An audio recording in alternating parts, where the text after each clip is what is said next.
Hey everyone, welcome to today's YouTube Live. My name is Rich Kohler. I'm the CEO of Coolest Boss Ever, and I'm really thrilled to have you all today. We're going to be diving into a really important topic here today. It's called the 5 simple leadership strategies most bosses screw up. So, really cool live. Real cool topic we're going to cover today.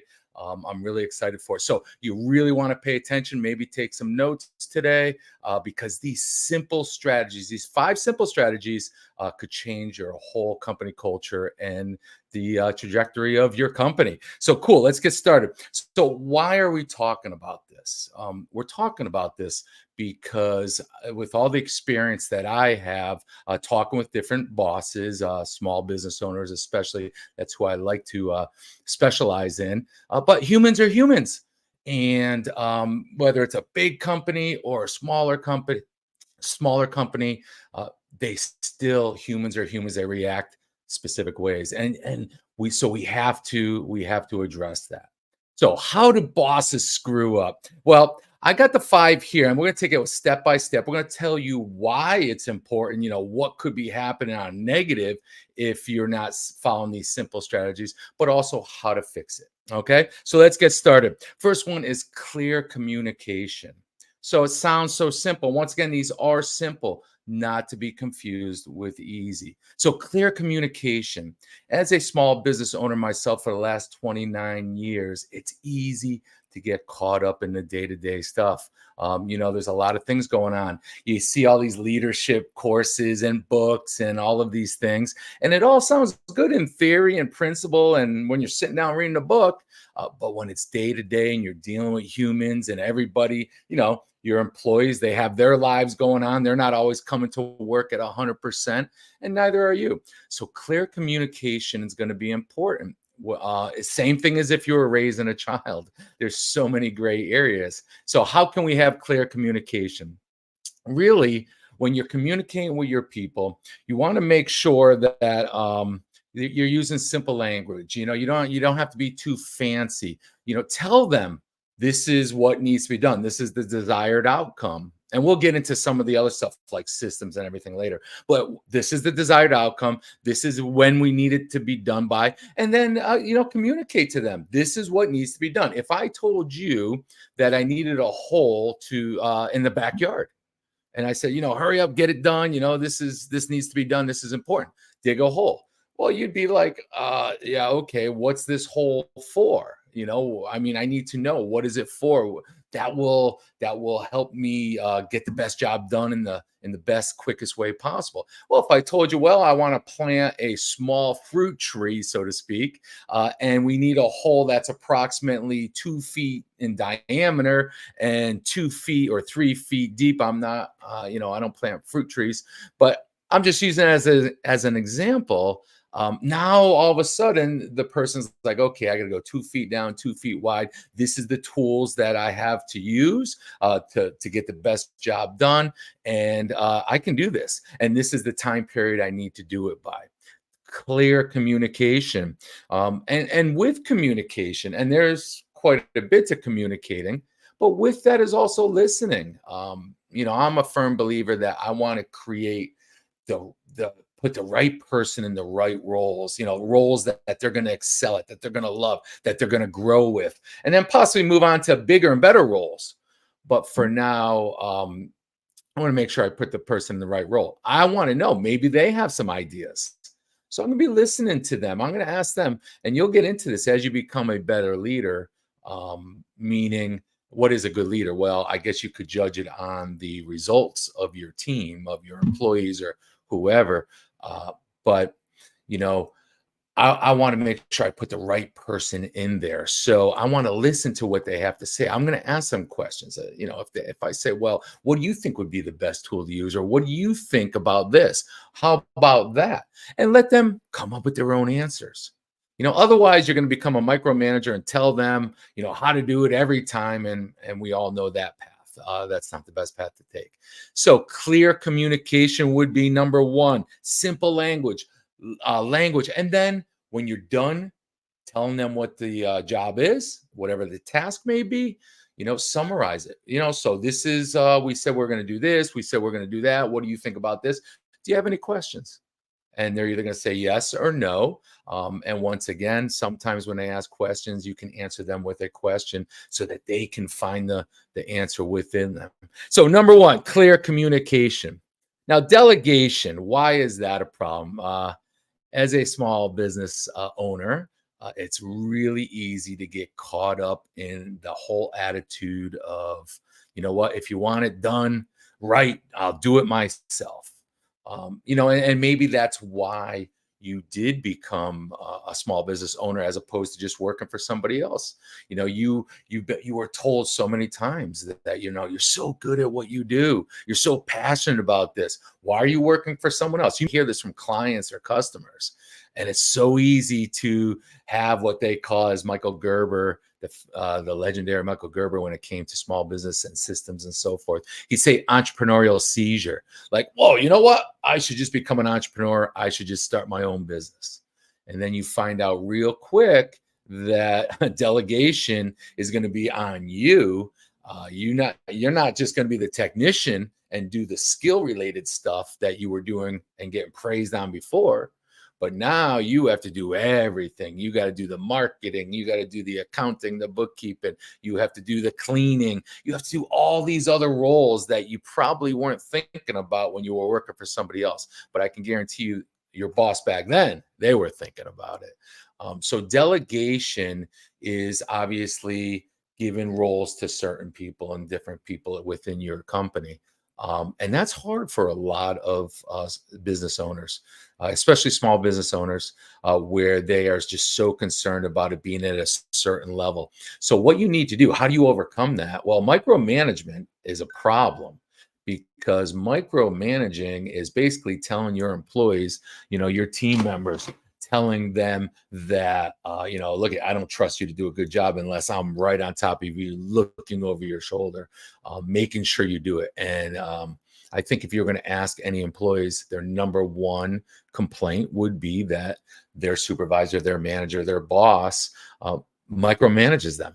They don't trust me. So you know what? It's very easy to lose morale. And not only that, but what have you just done? As a small business owner, if you're not delegating, well, then you're doing all the work yourself, or you're not, and then you're going to suffer for that. But you're going to be doing it all yourself, and you're going to burn yourself out pretty quick. And I see it all the time with small business owners. I talk to people that a year ago I was talking to when they first started their company, and they're like, oh, I love it. I'm really into this. And I mean, they go to school and they go to all these courses, and whatever it may be. It's so wild how different people are passionate about different things. But a year goes by and they find out that, whoa, wait a second, I don't own the business. I think the business owns me. I can't punch out at the end of the day. I can't take weekends off because things have to get done. So delegation is really, really important. So how do you overcome that, the lack of delegation? Well, that's going to come down to, one, hiring the right people. And I explain that in other videos and things and courses that I teach, or when I'm consulting. Really, that's going to start before you even hire the people. What is the purpose of the company? What is the mission of the company? What is the what are the values of the company? And that all goes back to the people at the very, very top. So delegation is number one, having the right person in that role. And then number two is going to be systems. They have to be properly trained. So if your team members aren't getting the job done at the level of the standard that you want, well, you have to take a good look at, A, are they the right person for the role? And B, have we trained them properly? So I mean, I'm a believer that, look, give me the right person for the role, the character of that person, their character traits, their habits and things. That's all done in the hiring process.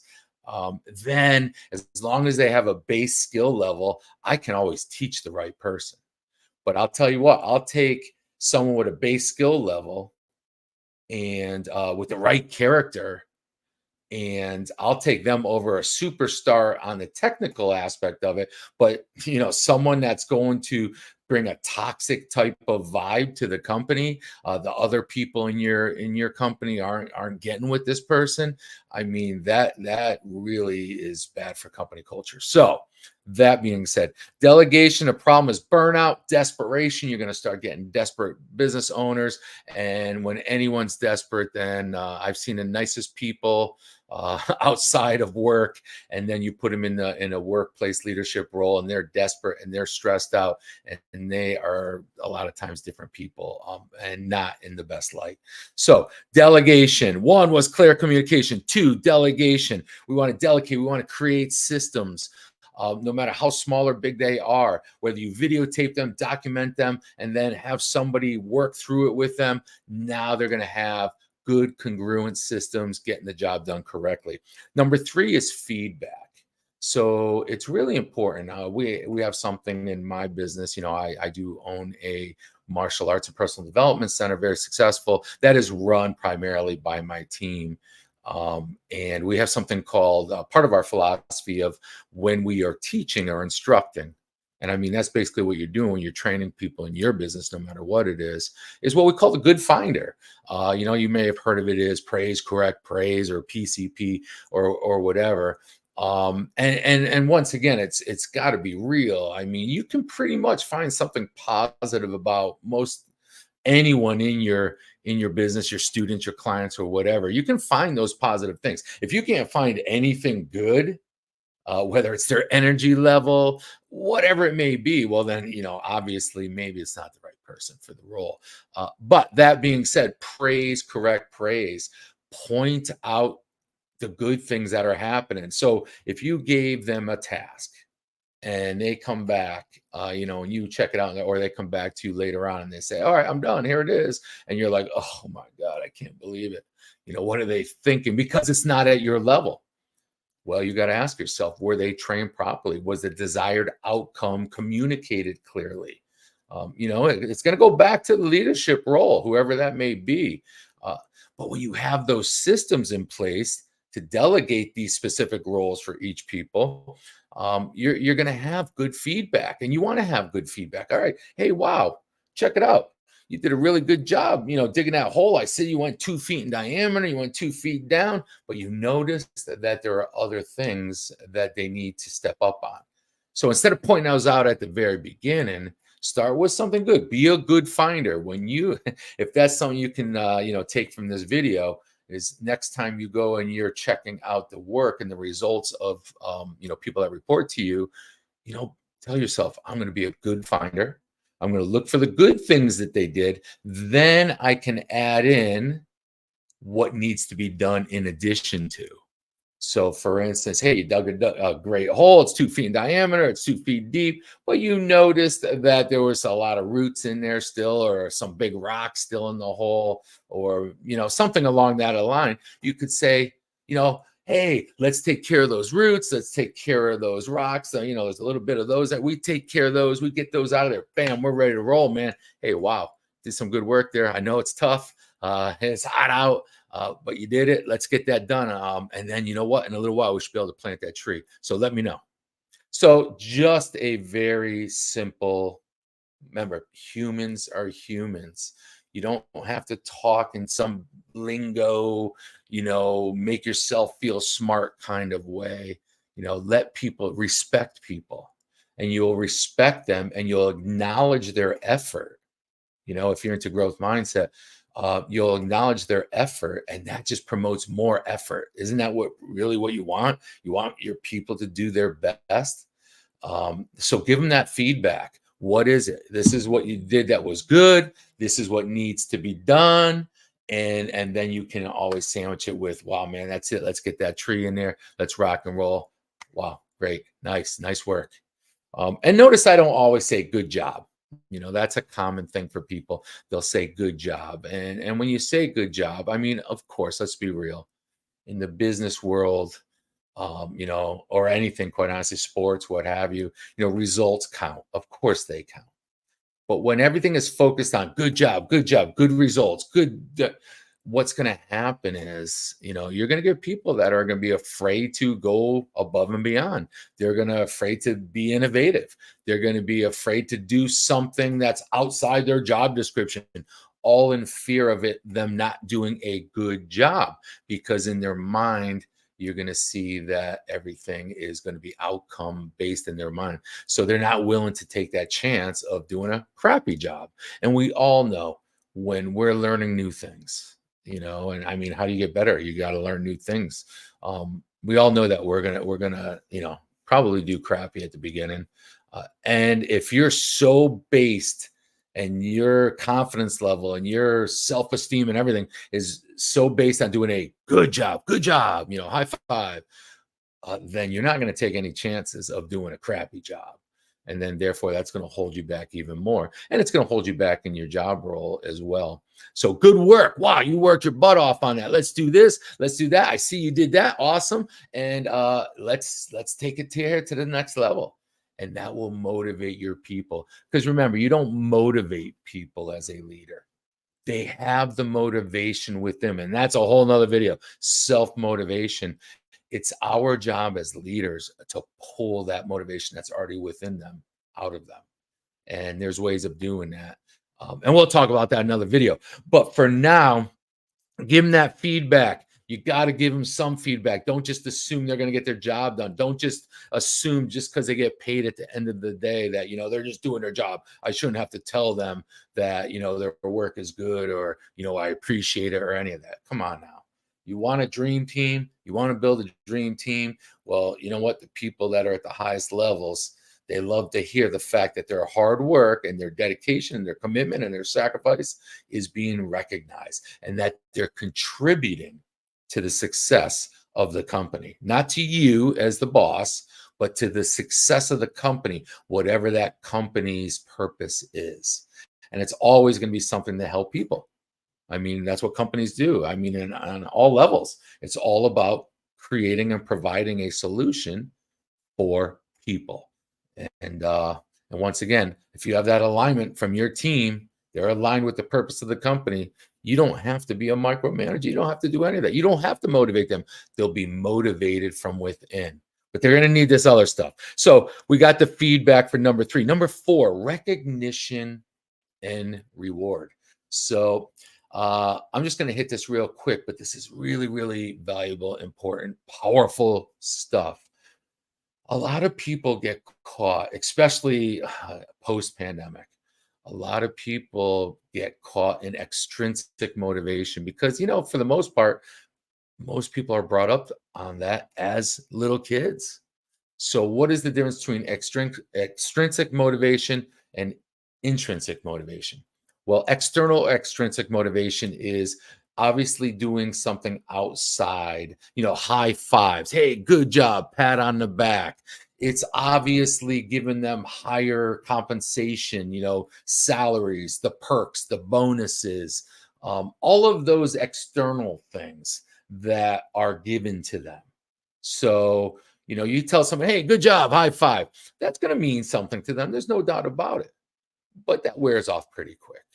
All right. If you were able to attract or get a skilled worker for your team, for your company, and it was based on external motivation, meaning it was based that you are paying more than the next guy, the next person, the other company, you're willing to pay them more salary. That's what motivated them. That's what attracted them to your company. That's external. Or you are willing to, hey, if you get this job done, then you're going to get this in addition, these bonuses. So don't get me wrong. It's not that those aren't powerful, but the problem or the challenge is that all external motivation can be given from anybody. So what seems like a great idea today, hey, look, we were able to suck it up and pay everyone else less so we could get this superstar on our team. Well, number one, do they have the character traits? Just because they're technically a superstar doesn't mean that's going to last. And of course, we all know if you watch any sports, not one person cannot win the game. They may stand out amongst others, but they can't win a game by themselves, not on a sports, not on a team. Okay. And every day, if the motivation, the vibe of the culture is going down because of that person, well, you know what? It's going to make more sense that they're not there, because the other people together with a good motivated culture and vibe, and morale, they're going to be, greater results anyways. So extrinsic motivation, wow, I don't have the money to pay this person as much as they do down the street. Well, what are you going to do to attract the right people? I call that magnetic company culture. So it's a matter of not just searching for the skill and the talent. You're always on the search for them. It's about creating a culture within your company, within your business, that attracts the talent. And it's going to be the people that are going to be attracted to your company isn't they pay the highest. Well, sure, that might make their ears pop up, right? Uh, but look at, if you're a crappy boss, or your company has a reputation of being, jerks when it comes to how they treat people, or how they ignore people, or how they play favorites, or any of that stuff, you're going to find that a lot of people will take another gig, that might not pay as much, but offers much more intrinsic type of rewards. So what is that? Growth within the company. I mean, people want to feel growth. Everybody does, from 3-year-olds all the way up, right? Everyone wants to feel that they're getting better at something. They're competent. Their competence is growing. That is what builds our self-esteem. That's what builds our self-trust. So intrinsic motivation would be more of the, whoa, man, you rocked that, that sales meeting, or, whatever that job, if it's a landscaping crew, wow, you guys, that is beautiful work. You guys rock that. How does it feel looking at what you just created? And you see, I would ask that question, because now internally they're like, man, I busted my ass on that. You're right. I feel good, man. And wow. And they feel competent, and and hopefully they don't have an entrepreneurial seizure and think they can start their own company. But as a leadership role, boss, manager, supervisor, whatever it is, recognition, it's so important. That tells them that, look, I see you're contributing to the company. And even more so, not just to the company, but let's use the landscape and crew. It's a hard job. I see them working their asses off, and then when everyone is home, and they're still out there working to get the gig done on Saturdays and Sundays and all of that. Now, you could pay them good money to do that hard manual labor. A lot of these people, but I'm telling you, it's probably not going to last. It's not going to last. They're going to want to see, eventually, they're going to want to see growth. How do I move up in the hierarchy of the company? How do I get a supervisor job? Because you know what? What's better than one person contributing to the purpose of a company? And if it's a landscaping company, whether it's a business, or let's say a homeowner, and you're working there, what you're creating is for this homeowners, how they feel when they pull into their driveway, how they feel knowing that they've were able to work so hard to have what you have just created for them. That's what you're working for. It's not just about you. It's not just about a landscaping company. It's about what that landscaping company does. And when a landscaping company can help create these feelings within their client, their customer, their student, if you're a teacher, well, you know what? That's powerful stuff. That's how you're going to get the repeat customers. That's how you're going to get all the referrals, because you helped create these feelings within. So what's better than the one person doing the job, but what if you're the leader of a team of these people? So now you can kind of multiply how good that feels when the job gets done at a high level, at a high standard. You get what I'm saying? Guys, if you've felt these recognition, if you felt, do you feel recognized at your job? Comment below. Do you have a boss or leadership in your company where you work, that you do feel that intrinsic, rewards? And quite honestly, after the post pandemic, there's a lot of businesses that don't have a lot of money to throw around, especially in like the food business, restaurants, the small local restaurants. They can't afford to spend all this money on wages that is above and beyond I'm not saying the workers don't deserve it, but they just simply can't afford it. So someone with a deeper pocket's gonna come along and snag those people. But you know what? Don't worry, because they're not gonna last there either. Because when the next person comes along with deeper pockets, they're gone. And I don't know about you, but I don't want a team. It's not a dream team if they're ready to bail the first time, someone offers them more external, rewards. Look at some of the sports teams, you hear about all these, top sports superstars that are willing to take less pay so that they can keep other teammates on the team.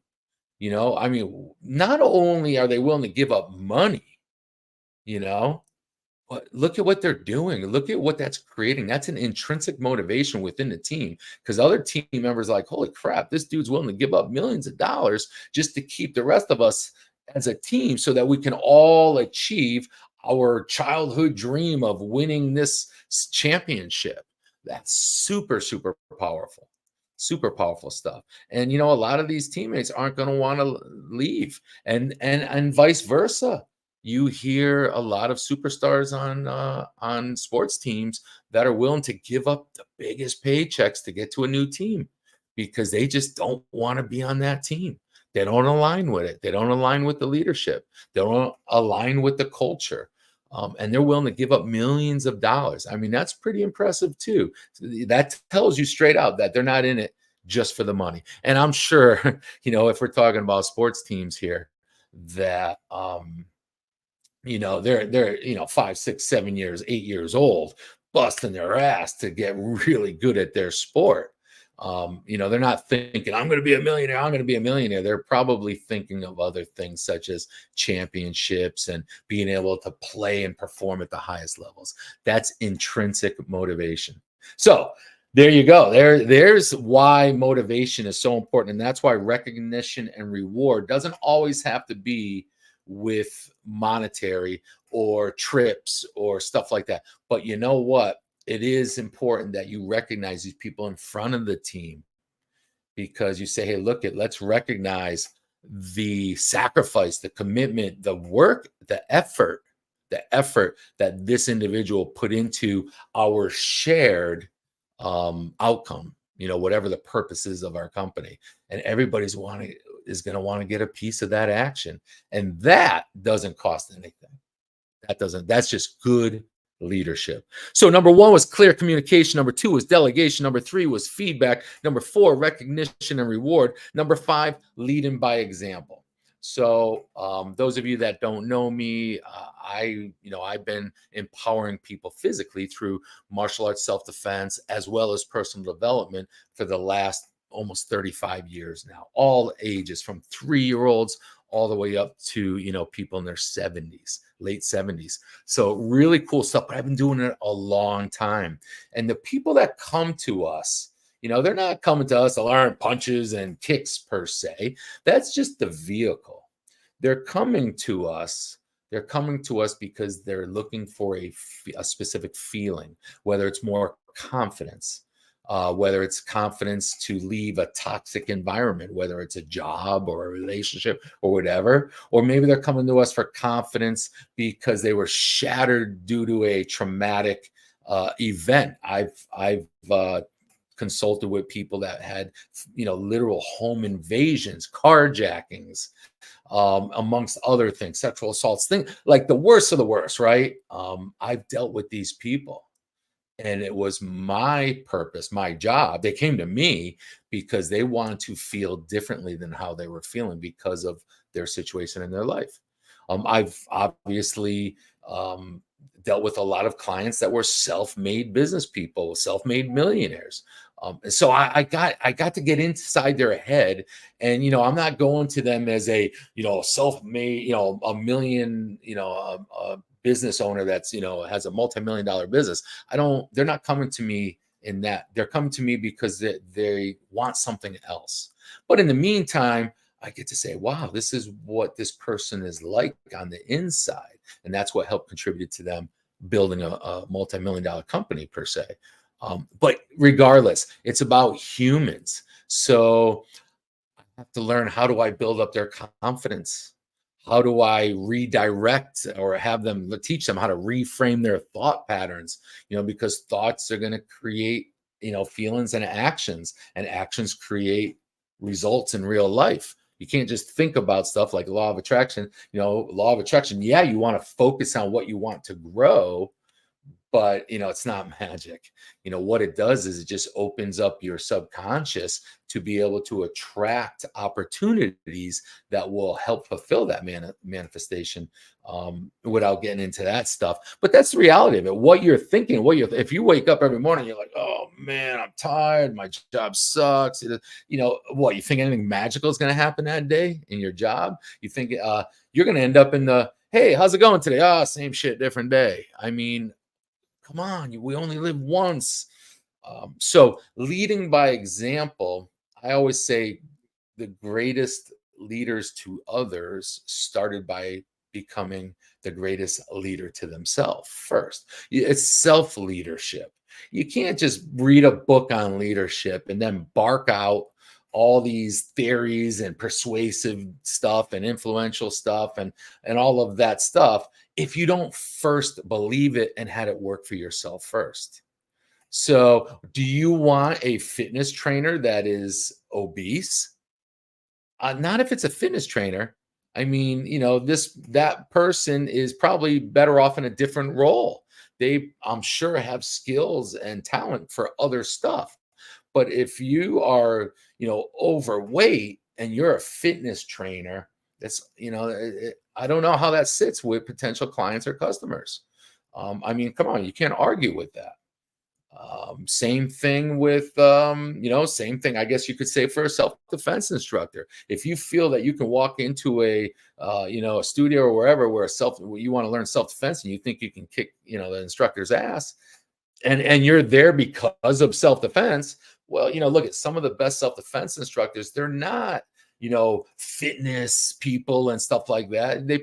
Some of the best ones do. They work at bars, they're bouncers in some really, really tough areas. They smoke cigarettes and whatever. I'm not judging them on that. I just want to know, hey, if I'm coming to you for self-defense training, I don't care what you do, as long as you're honorable, as long as you have good character. You might have some bad habits, but I'm not here to, for you to tell me about nutrition and health if you got a cigarette hanging out of your mouth. I get that. Leading by example, when you teach kids like I do, and I still, by choice teach 3-year-olds. Everyone will tell you, I just love teaching. I mean, I love teaching everybody, but there's just something about these 3 and 4-year-olds. It's like, it's like a blank palette still, before they start, getting all these learned behaviors, and whether they're positive or negative, and all these other, things coming from life, from, their environment. These 3 and 4-year-olds I just love helping mold them. And, you can't tell them what to do. I mean, especially kids, they're like copying machines. That old saying, do as I say, not as I do. It's bullshit. It's bullshit. In terms of being a leader. And that's just my opinion, and whatever. Someone can disagree with me all you want. But you know what? Obviously, if someone's going to try to lead me like that, I'm going to F you. I'm out of here. I don't need that, because that's my self leadership. My self leadership tells me to overcome challenges, reframe what I'm thinking, what I'm saying to myself. My self leadership says, hey, look, you got to make sacrifices. You have to do that. Self leadership. The last thing you want is to be telling your team to do something a certain way, because this is the way it needs to be done. But yet, they walk around the corner, they peek in your office, and you're doing something totally opposite, because they're just going to say that, like, look at the integrity and is this bullshit, and you might get results if you have enough external motivation, I guess. You may get results, but you're never going to create a dream team. People look to the leader as support, growth, in the times of challenge, in the times of fear. They're going to look at the leader and say, look, is this leader the real deal? And being a leader doesn't mean that that you're not scared, because we're all scared of doing stuff, especially when we're starting out new with doing stuff. Um, but you need to lead by example. If you're telling people, look, we don't blow smoke up our clients' butts. We don't lie. We don't have to lie. We have a great service. We have a great product. And the leader believes that and displays that. Well, you know what? That's the people on your team are going to do the same thing. Do you need to micromanage it? You can't micromanage that. Look at if you're micromanaging, you're one of those leaders, do this, do this, do this, do this, and you don't show that you actually care about your people. They're not going to care about you until they know how much you care about them first, right? I read a lot of books, so I'm always going to be paraphrasing different authors and giants in the personal development or what have you business field. Of course, I'm going to, because that stuff. There's a reason why people know those sayings. But you got to lead by example.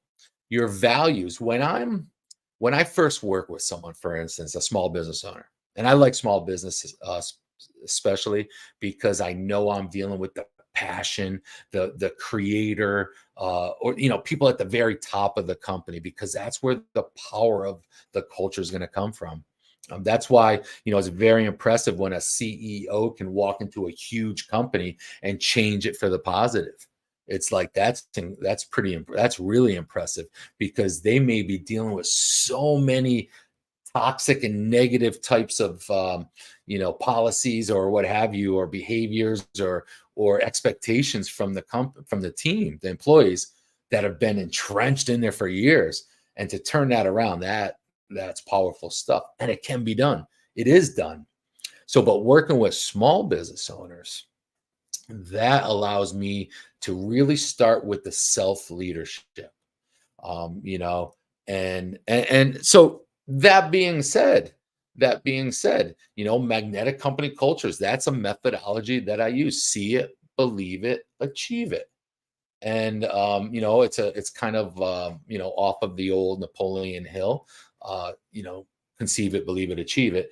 But see it first. Vision. What is the vision of the company? Well, the vision of the company should come from the vision of the owner, the creator, the founder. So once again, small business, so that's where I work first. What is their vision? What is their values for this company? And then you see what happens is once they start the company and it's guided, what I call the guiding force, and that's the force that drives the company, the purpose of the company, the mission, the values within the company, then the systems and everything else will fall into place. And then everything relies on that guiding force, which is not the owner. It's the owner's values. It's the owner's vision for the company that started way at the beginning. Then it works its way down. So see it means the owner, the founder, sees this magical company of the future, right? So they see it first. That's going to help drive them. That's going to guide them for lack of a better word, suck it up to get the work done in the early stages to grow the company, to grow the clients and the customers and what have you. All right. So they see it, and they're reminded of it every day, whether it's on their computer, on their phone, pictures, whatever it is. That's going to help guide them to the success of this company, the values. So you see, the reason why I brought that up is because when we're talking about leading by example, we're not looking for fakers and posers for leaders. We're looking for people that are driven by these values that were created from the very top at the beginning, hopefully, preferably at the beginning. Okay. So magnetic company cultures is about creating that culture in your company that, like a magnet, attracts people that relate to exactly those same values, the same purpose, and so forth. So lead by example. If you're telling your people, your team, to do something a certain way, and this is why you do it, and this is why it's the best thing for your clients and customers, you better make sure you're doing it first. Excuse me. So leadership is about being a self-leader first, then you have the right to lead others. And we're talking about good leadership, by the way, because history is full of evil leaders that were incredible in a sense of their power. And that's what made them so bad, was they had all this power because they had a lot of skills of a good leader. All right. So now you could have, excuse me, the communication, delegation, the feedback, the recognition, reward, and the leading by example. And I hope you use these 5 simple strategies that most bosses are screwing up. And it's not because they're bad people. It's just because maybe they were never taught that. A lot of the leaders in our companies nowadays are thrust into those roles because they were good technicians, but that doesn't mean they know how to be leaders. I see it every day. And I feel bad for some of the leaders, but you know what? I feel more bad for the employees.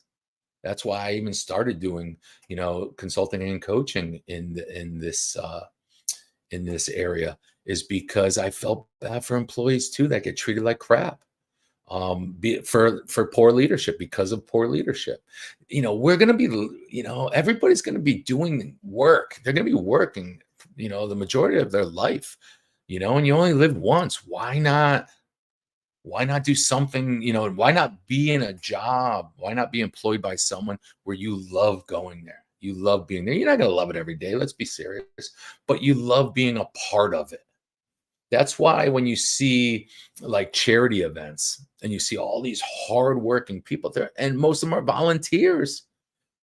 Why would they volunteer? All that work, all that sacrifice of other things they could be doing. Why did they do it for these charities? And did you ever stop and think about it? They're not getting paid. It's not external motivation. It's intrinsic. Chances are someone close to them that, whether it's a friend, a family member, or even themselves, you know, dealt with something to do with that charity, a negative thing, whether it was a disease or a tragic event or whatever. And because of that, these volunteers want to help people like them. That is so awesome. That's what I meant. That's what I mean by intrinsic motivation. So you're a for-profit company, even a nonprofit company, but you got to find out what that is. What is it that you share? And then be a leader and lead by example. You know, I started martial arts when I was 16, which nowadays that's like old, but back that was about 80 1986. So holy crap, right? But it was because I grew up as a shy kid and I always had this internal conflict between I wanted to do stuff, I was ambitious, I wanted to do sports, and I did play sports, but I had forced myself into uncomfortable situations because of my shyness. And you just, what are you going to do? You either learn to overcome it, and you don't really overcome it, I don't think. You learned how to control it. Some people are naturally jump on a roof and scream and yell and look at me, look at me, look at me. They have a huge advantage when it comes to marketing and things like that, because it doesn't matter how good your stuff is if no one knows. So you got to market it. And yeah, but they have to deal with other situations. Maybe they're too loud. Maybe they're, other things challenge. We all have challenges. But regardless, these 5 simple strategies are going to they can really transform your company culture. But you gotta, how do you keep it going? How do you keep the team going? I mean, yeah, you could try this. Well, what about a week from now, a month from now? It's not going to last. And because we all go through different things in our life. For instance, a lot of people, they join a gym, they get the clothes, they get the shoes, they get the membership, they get the first 3 private trainer sessions and stuff. And everything's good until, 2 months later, something happens, they get knocked off track and it's gone. And I see that all the time. Your best trainers, your best coaches, your best consultants in the world, they'll tell you no matter how good their stuff is and how it can just literally transform people's lives and companies and businesses, that unfortunately most of them, they're not going to follow through with it. Some will, a lot will, and it doesn't matter how good your stuff is, but you need that resilience, and resilience comes from pressure testing. pressure testing. That's why you can probably read a good book on theory and principles and concepts on leadership. But when it comes to day-to-day real life stuff with a bunch of, personalities, because every one of your people have their own life they're dealing with, their own challenges that they bring to work with them. How does it stand up? You need resilience. You got to build resilience in your team, and that's when you start facing challenges. So how do we build resilience in your team? How do we keep all of this going? Well, they have to feel safe. They have to feel trust. And that's going to be coming down to some of your listening skills. If they have a challenge or they have a question, and every time they come to you and you're like, oh, you're interrupting me again. Come on, just go figure it out yourself. Just go do it. You know what? You might think you're forcing them to learn, but probably more so they're going to learn that, hey, look, I can't ask this person questions. I don't trust them. They might embarrass me, they might scream at me, they might yell at me, so I'm just going to do my best. And then therefore a lot of times the results aren't going to be what you want them to be. Whose fault is that? It doesn't matter whose fault it is. How do you fix that? How do you make it more resilient? Well, you have to be able to convey that trusting type of communication with your employees. So one thing you might say to them is like, hey, we went over that before. That question you just asked me, we went over that before, and you're not sure how to do it. What would you do? What would you do if I wasn't here? Ask them, what would you do if I wasn't here? I don't know what I would do, or I would do this. You know what? What else could you do? Well, I could do this. And you start asking them questions. Remember, you don't want your employees to become dependent on you. It's like a vicious cycle. You don't want to micromanage, but you feel you have to. But the reason why you have to is because you've created this dependency within your team. So ask them questions that'll pull, and that's a whole nother thing. It takes time to learn that, but get them independent so that that gives them the autonomy, the freedom, which is a form of, helping spur self-motivation. So that will help build resilience in times of challenge. What about growth and support? They need to know that the company wants them to grow with the company. So if they come in and you're a restaurant owner, and they pretty much know, my very, very first job ever was as a restaurant dishwasher in like a coffee shop kind of place, but it was like a national chain, and didn't last long. It just wasn't my thing. Some people, it's in, but I mean, massive, washing dishes. That's what I went in. I washing dishes, and it was like I didn't realize it. It is a lot of work, and it's a machine, and you got to do this, you got to do that. And I went through like a week of training, and I was only 16 at the time. And then one day I was like, this is not me. And the boss calls me up at like 11 o'clock at night on a Sunday. You coming in, whatever it was. It was like, you coming in tomorrow? And I'm like, well, first of all, I'm 16. You're not even supposed to call me this. I'm not even supposed to work that late. And, all the child labor laws and stuff, or student laws. And I'm like, look, when I went home sick the other day, I forgot to tell you, I'm sick and tired of this job. And that it just didn't work out for me. And I'm sure he deals with it. That guy dealt with it a lot. It just wasn't my thing. And of course, there was no external motivation. There was no intrinsic motivation. Wow, these are awesome dishes. But you know what? There are people out there. I talk to people in the janitorial type of industry, that there's skill, that's talent, but you don't know just because that's what they do, just because, the cleanup crew might not be as talented as the innovation of the, this department. It's just separate. It doesn't mean one is more important than the other. It's just separate. I mean, it's admirable. I love it. I love it when I don't care what people do. I don't care if they're cleaning out bathrooms or doing whatever. When they're passionate and I see that and they actually feel like they're contributing to a company, that's awesome. And you need to get leaders in a company that are open-minded enough, growth mindset enough to realize that those could be potential superstars. So growth and support just means that you need to constantly let your team know there's growth opportunities. I heard somewhere where there's this national pizza chain where, you go in as a driver. I mean, they won't even let you make the pizzas yet. You're just driving around delivering them, which I never did that, but I don't think that's the safest job, but people do it and it's a lot of work or what have you. But regardless, but the growth opportunities within that franchise, I thought were so cool. They go in as a pizza driver, and you know what? They might see the franchise owner pull up in a nice car and hear about all the nice things, and maybe even they have company, barbecues at the owner's house. I don't know, but regardless, they already have a process, a growth, um, you know, um, where they can travel up the opportunities in the company all the way to owning their own location right from day one. So this driver comes in, they're driving. They're not like, oh, this job sucks. I'm just trying to make some money, da da da, because they're gone as soon as someone pays them more, right? But all of a sudden, they say, hey, look, you can go from that to this. Yeah, you'll get some external motivation there. You'll get higher pay. You'll get this, but even more so, whoa, they go home and say, wow, I just started learning how to do this now. You can just feel the competence grow within them.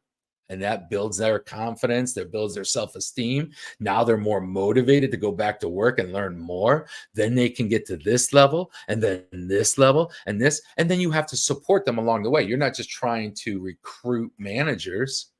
You need to grow managers. That's why I'll even say when I teach small business owners how to do dream teams, how to grow, I say grow a dream team. It's like a plant, it's like a garden. You don't just build it really, you got to grow them. You grow them through the way you interact with them, communication, support, all of this stuff. That's how you get a dream team that's going to stick around, and your business will just explode in growth and scalability. And the best part is it opens up all that freedom for you, the business owner. I know some business owners that don't mind working, 6, 7 days a week, and they don't go on vacation, whatever. Not for me. And not for most of my clients. They want to know that their creation, their business is providing all this, solutions for people. It's grown, it's scaled. They have a team that takes care of business at the highest levels, just like they always visualized when they started the company and why they started the company. But yet they're enjoying life more than ever, creating new things, the owners, more time with family and friends, because no doubt they've sacrificed some of those relationships because of starting a business. So yes, so we need that resilience, grow, support, work-life balance. If you're a desperate business owner, it's hard to be like this with your team. If you're like, oh, what do you mean you can't come in? What do you mean one of your relatives passed away and you need to go to a funeral? Because all you're thinking of is like, I have no one to take their spot. Now I'm gonna have to do, it turns otherwise good people, business owners, into some pretty dark people sometimes out of desperation. So to build the resilience in your team, to start growing your own dream team, you're going to have that growth and support, that you're going to have that safe zone, that trust built within. Some people naturally have these leadership types of character traits. Most people do not. They're just not aware of it, and they need to learn it. So that is something else very cool, building resilience in your team. So guys, I'm so glad that you're able to come to the YouTube Live today. We're going to be doing them on Thursdays at 12:30, hitting all sorts of awesome topics. If you like this video, please like the video. Subscribe to this brand new channel, Coolest Boss Ever, on YouTube. We have a really awesome community also for our private Facebook community, which is the Society of Coolest Bosses Ever, that I also have some really awesome, leadership types of strategies and skills. This is good stuff, guys. I want to thank you for tuning in. Subscribe, like it, enter some comments. Tell me some great stories of how you were motivated by your bosses in the past or presently, and maybe some nightmare type of boss situations that you may have had to experience with. And I can answer any questions through the comments. So until next time, I will see you soon. YouTube Live, coolest boss ever. See you next Thursday.